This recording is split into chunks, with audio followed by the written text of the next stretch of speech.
What's up, y'all? This your girl Jay Renee with Prison Ride Radio. I hope that you're doing well. This afternoon, we got a brother on the phone by the name of Andre Jacobs. Okay, and he has an amazing story.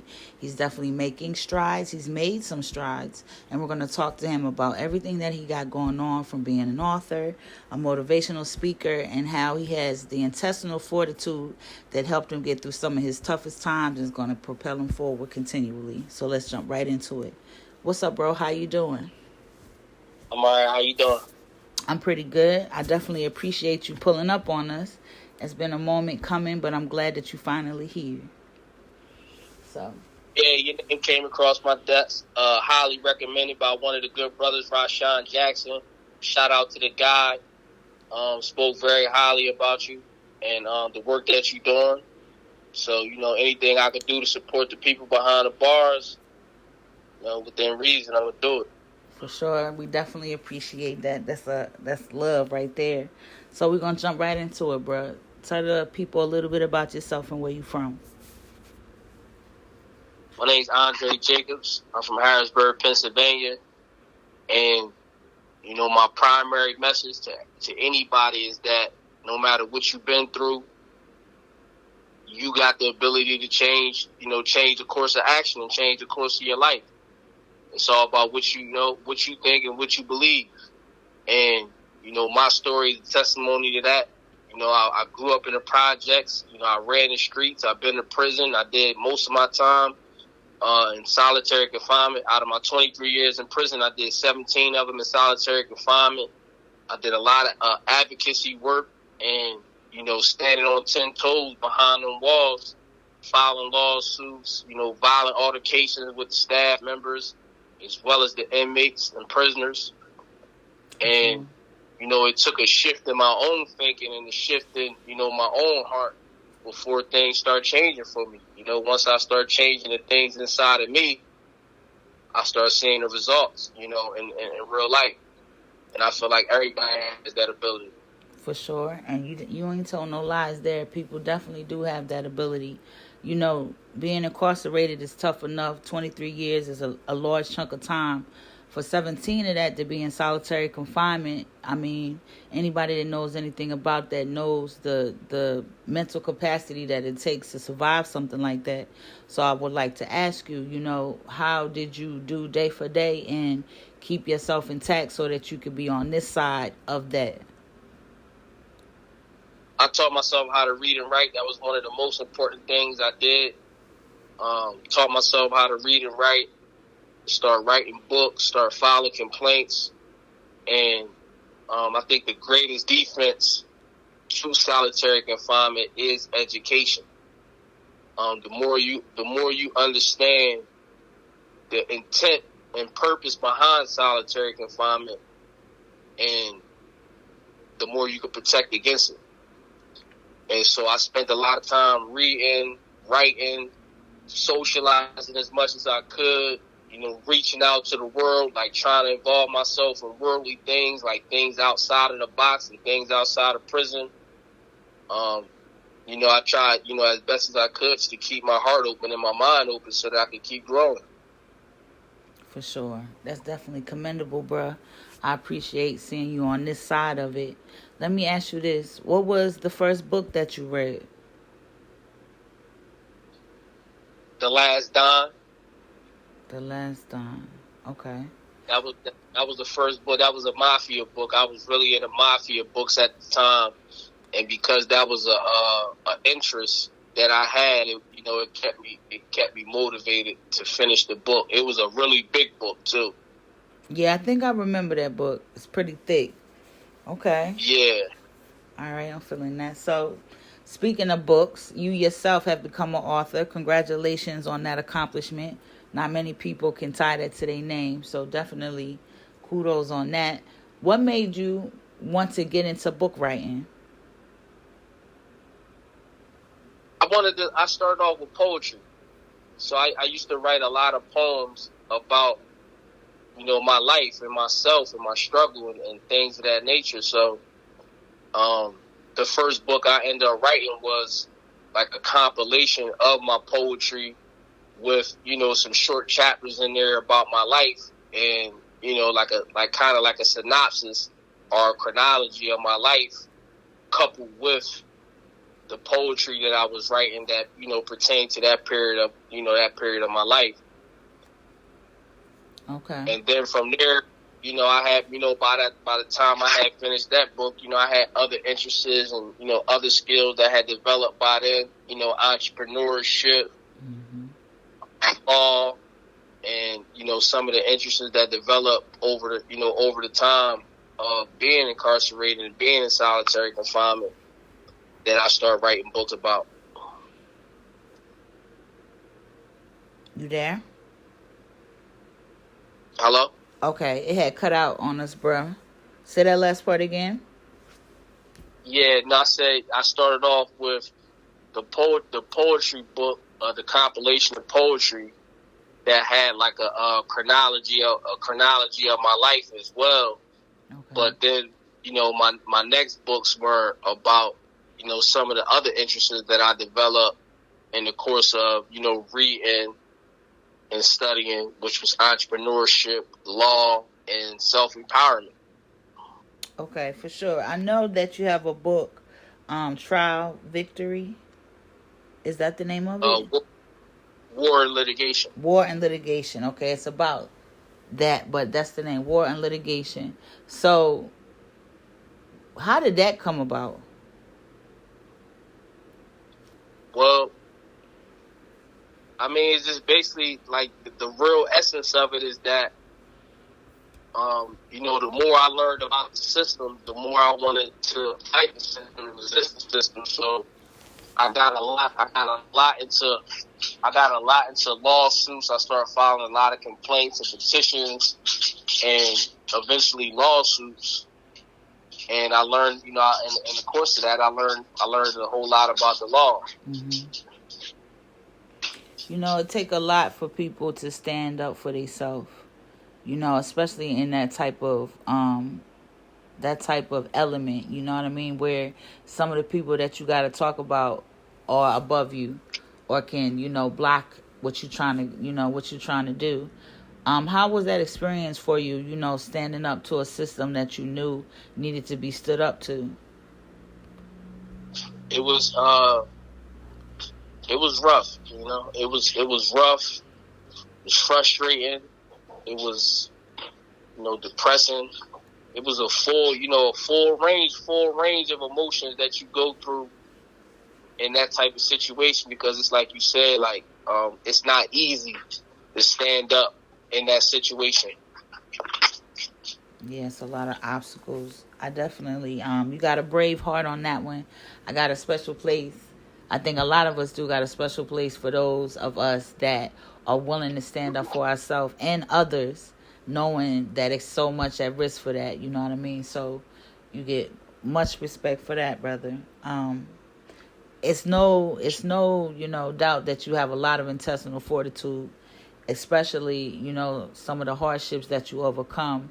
I know that there was a time that you were down in a hospital bed and you weren't doing very well. Can you give the people, a brief on, what led you to that position, Yeah, I was in a motorcycle accident. I got hit by a car while I was on my motorcycle. And I flew in the air, flipped over the bike. I ain't had my helmet on. And I almost died. I broke both of my legs, broke my femur, my ACL, MCL, and PCL. And one of the first things I remember is them saying that they're gonna have to cut my leg off. But just the fact that I heard them say that, I was cool. I was like, I ain't even care. I was like, do whatever y'all got to do as long as I'm here. I'm good. Mm-hmm. They ended up saving my leg, and then just like getting through that was a whole world in and of itself. Road to recovery. From not being in the hospital for months at a time, then being bedbound for months, unable to take showers, having to depend on people, not being able to move around. It was like, it reminded me a lot of solitary confinement. But yes, I just feel like with every struggle, that we have in life, like, we got the choice of, what type of energy we want to put to it. Mm-hmm. And it's all negative way of thinking about your situation or a positive way of thinking about your situation.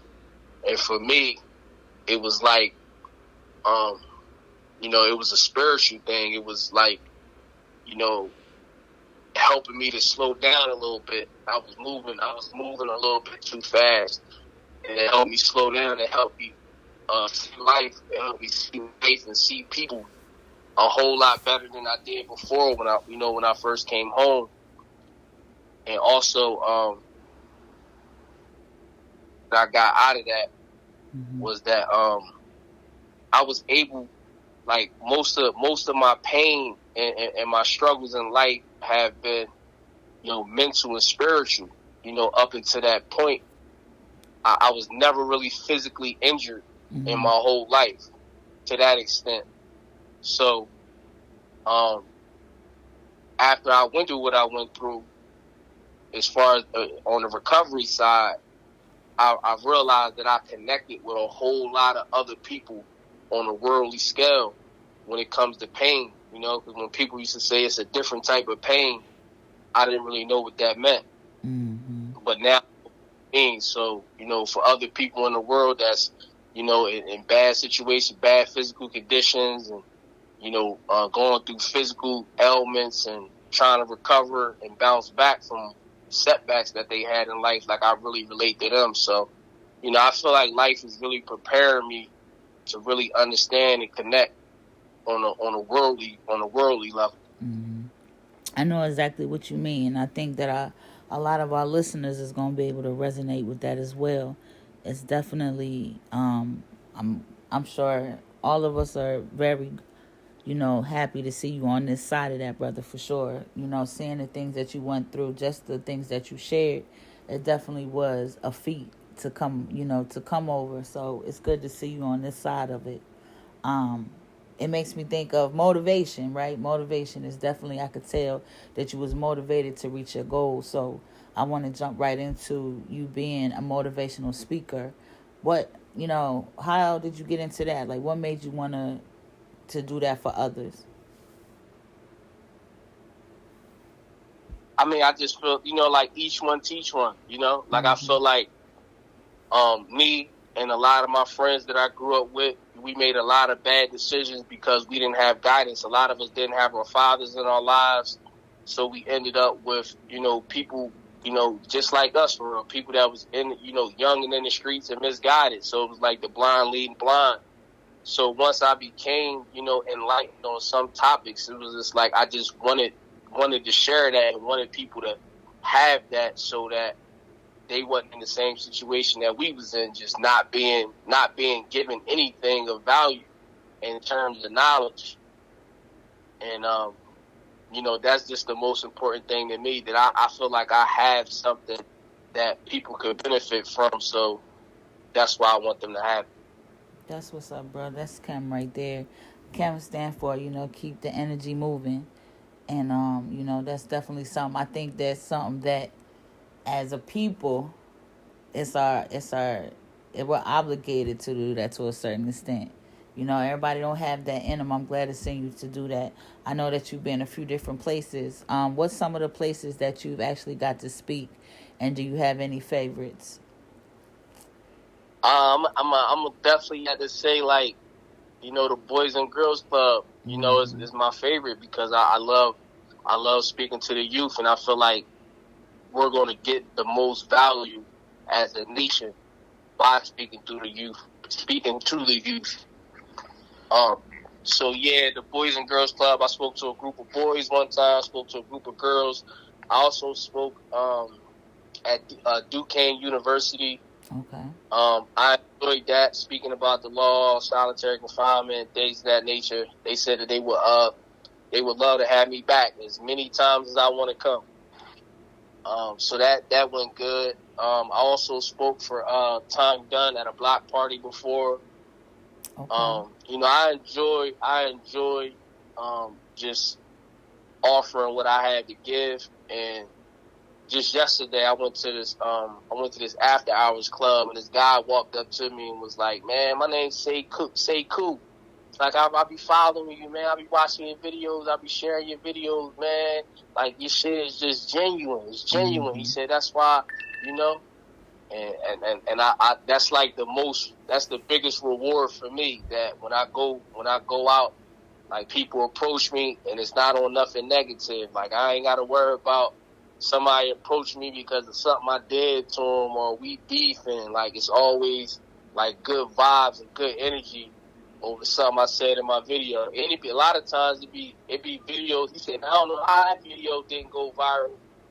It got like 12,000 views or something like that." But he's like, "Man, that one should have went viral." Mm-hmm. But the real value to me is the impact that it has on people, and I feel like the more we put out that good energy, that good authentic material, that the more people we gonna reach. For sure. You a gem dropper, brother. And we thank you for that. You know what I mean? That most definitely. So let's get into some more things that you got going. So I know that you're the founder of Supreme Network Global. So what's that about? Well, the real essence, I mean, I'm sure you heard the saying, it ain't what you know, is who you know. Mm-hmm. So, what I knew only got me so far in life. It was when I took what I knew and connected with other people that I was able to start opening some more doors. So you can know things. That's step one. That's good. It's a beautiful thing to put yourself, in the new. But then you have to take that and actually do something with it by connecting the dots between the things that you know and the things that you want to do with the people that can help you do it. So that's the essence of Supreme Network, is to take what you know and connect it with the people that can help you get done whatever you're trying to get done. And like they say, your network, your net worth, your network is your net worth. Yeah. So, and that's really what it comes down to.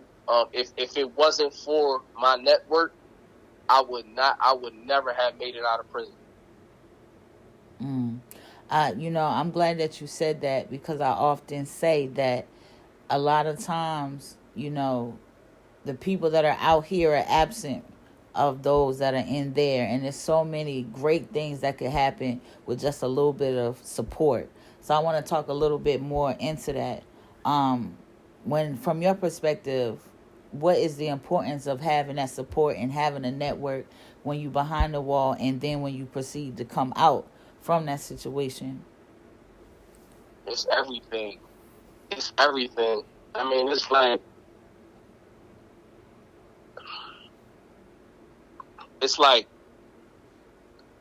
a lot of the information that I came upon that helped me, like prime example, like an expert that I might need for my case. I might get that information from one of my friends who's a lawyer, Mm-hmm. or one of my friends who's a doctor. I might explain my situation to him or her, like, yeah, look, this is my situation. I got an appeal in, and I'm trying to get, I need a doctor who's going to come in and, do an interview about this, or gather evidence about this or that topic. And I knew what I wanted to do, and I had the money to do it, but I didn't have the right information. I didn't have the right connections. But through dealing with people that had those connections helped me get to the people that I needed to get to, and get that access. Mm-hmm. And having that access, it's a big difference. And same thing with coming out to society. Like when I came home, I already had a car, I had a place to live, I had, all of those different things, and that was because of the network that I developed, while I was in prison. For sure. It definitely matters, y'all. Y'all know that. It definitely matters. So, tell people how they can get linked up to, Supreme Network Global. How can they find you? Yeah, you can follow me on Instagram. I am Andre97, or go to my website, supremenetwork.us. Where my books are available. I'm also selling my trial victory suits. I'm running a campaign right now to sell my trial victory suits for $1 million a piece. Yeah, I was gonna ask you about that. Tell me about these $1 million suits you got, bro. Yeah, these suits are the suits that I wore when I won my biggest cases. So I've acting as my own attorney in court. I've won the biggest cases in history, and I want to get these suits placed in a museum. Like a legal defense or civil rights museum. Okay. Of some sort, so that history, can always live on. Mm-hmm. And it really is a part of my legacy. It's something, it's a huge accomplishment in my life. It's a huge victory for people, and especially people in prison who for years, for decades, were trying to prove something, and were unable to prove something that I was able to prove. For sure. For those that don't know you yet, and this is their first introduction to you, tell us about one of those cases, bro. You can do it give it to us briefly. Okay, well, the first case that I won, I was 26 years old. I went up against the federal government acting as my own attorney and won an unprecedented $185,000 verdict. I got verdicts against multiple high-ranking prison officials for conspiracy, defamation of character, destruction of my legal property, and mental pain and mental and emotional damage as well. Prior to that, no other prisoner had ever successfully represented themselves on that scale, nor won a verdict of that magnitude. And even after that, I won bigger cases, bigger cases than that. Yeah, I'm glad that you got their ass, bro. That's what we gotta do. We gotta fight against these folks, because if not, they're gonna keep swinging for our head and try to knock it off. Gotta fight back. You gotta be willing to. I mean, in any war, if you're not fighting back, then like, what are you there for? You said a mouthful there. I definitely appreciate you, brother, for giving us this time to learn a little bit about you. Y'all, our listeners, definitely make sure that you follow the brother on Instagram. Make sure you check out his website, SupremeNetwork.us. SupremeNetwork.us. Make sure that you check him out. I always give people an opportunity to, drop some gems, leave some gems for the listeners, and I would definitely love to extend that to you, bruh. So go ahead and drop some gems on us. What you got? The most important thing, man, is like whatever you want to do with your life, like just do it.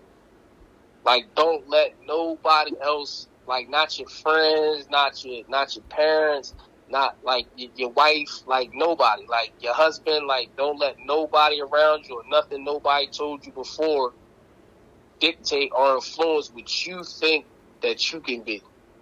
Whatever you think that you can be, like you gotta believe that, and you gotta believe that, and you gotta do that. And one of the things that I want to give people this little lesson right here, and I want you to really start listening to some of these successful people, some of these people that are been like hugely successful. Denzel Washington, Jay-Z, Kanye West, like some of these people that have been like Michael Jackson, like they've been like in love with the stuff that they wanted to do since they were kids, like literally kids. So don't get discouraged when you try to do something and it don't happen exactly how you want it to happen, or it don't happen right away. Like that stuff take time. It take vision. It take dedication. Like them 10,000 hours. They say you got to put them 10,000 hours into your craft and whatever you believe in, whatever you set your heart on. So, whatever you know in your heart, don't let nobody else tell you nothing different. You stick to it. Everybody told me you're not gonna win that case. You're not. Every case I won, people told me I wasn't gonna win. And even if they didn't tell me they wasn't gonna win, they thought that I wasn't gonna win. So you gotta block that out. You gotta learn how to block out what people say or what other people think about you. Like, you gotta believe. You have to believe first. And that's my most important point.